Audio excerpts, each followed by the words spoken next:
Hi guys, hi. I am going to do something a little bit different for me. I'm taking two cards and studying them, reading what the author wrote in the book, and then comparing that to my thoughts about them. I'm going to start with this, and this is one of the saints, Rabia. I'm sorry, I'm going to hold this here. And she is like a Muslim saint. Just to give you a little bit of a background, the card says Rabia, the queen of saintly wisdom, uh, Rabia, the queen of saintly women.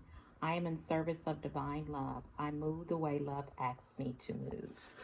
Which I think that's a very beautiful sentiment and a very beautiful thing. It's just, I guess a part of me protests that because I feel like over the years I have given up so much of myself for love.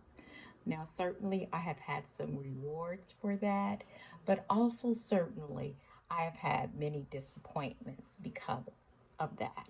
And I find that to me, it is best to use wisdom when to give of yourself for in the sense of love and when to hold back a little and kind of see, is the person worthy of your sacrifice of that type of love?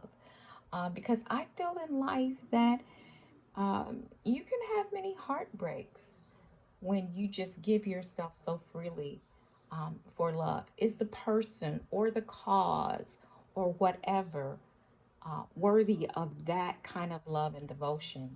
To me, should be the major question. Let's talk about Rabia. Rabia is rare, represents a very rare and pure love that doesn't seek anything other than to simply love. Rabia Adawaya was one of the most influential Sufi women in Islamic history. She is a Muslim saint and a Sufi mystic who lived in the 8th century in Basra, present day Iraq. On the night she was born, her father had a vision from Muhammad. He told him, "Your newly born daughter is a favorite of the Lord and shall lead many Muslims to the right path." When Rabia was still just a little girl, her father died and she was then sold into slavery. She would pray every night to be released so that she could spend the hours of her day in service of Allah, the Arabic word for God. When her master overheard her prayers and saw that she was illuminated with light as she prayed, he realized she was a saint. He released her immediately. She went to the desert and worshiped in solitude.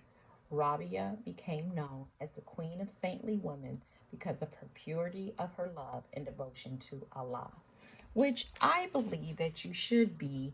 I'm going to put this book over here. You should be devoted to your God. But being a magical practitioner, I believe I work with the divine. It helps me.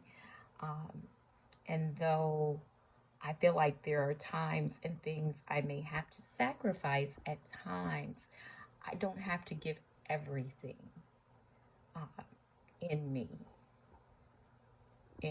in the cause of love of others, love or passion of things that I believe.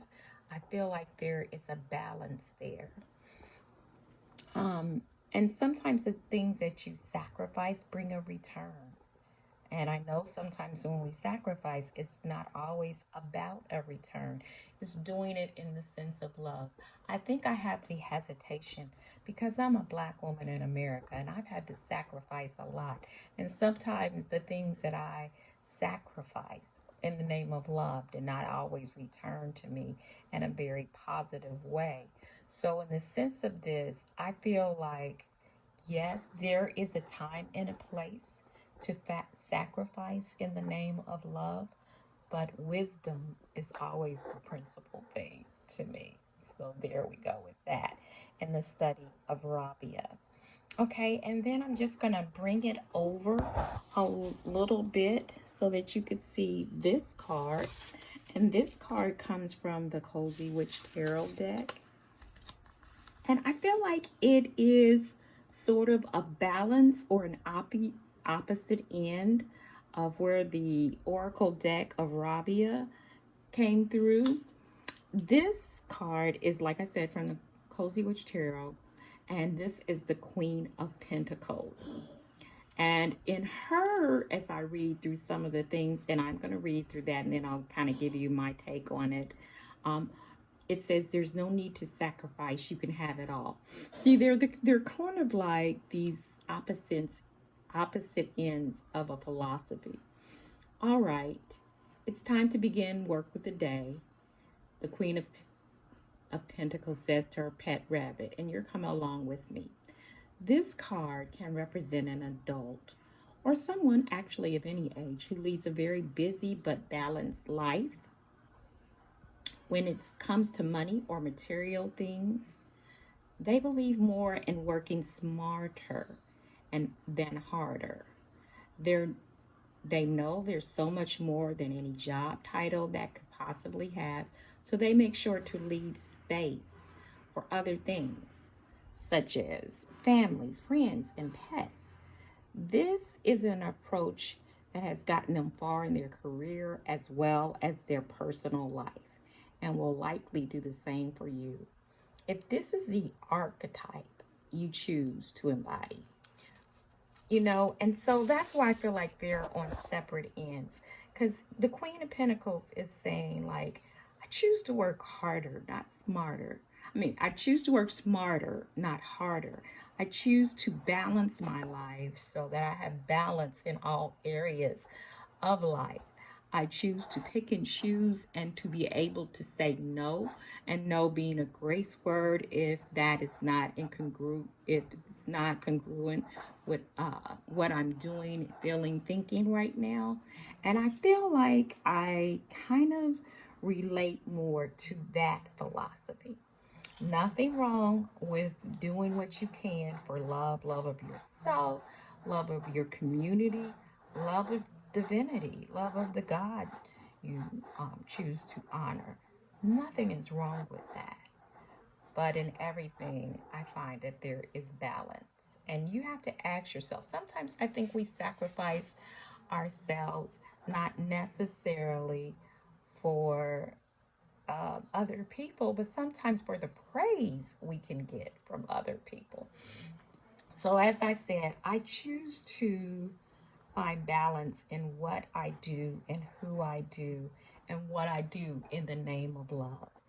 And I choose, as the Queen of Pentacles over here, to work smarter, not harder, not to give up so much of myself that I have nothing left. I have played that part. Being a crone, trust me, I've been there, and it has not always proven to be the most positive thing for me. So, with both of these ladies on one end of the spectrum and the other on the other, I feel like there's balance in the middle for both of those things. Choose wisely what you choose to give yourself so freely with in love.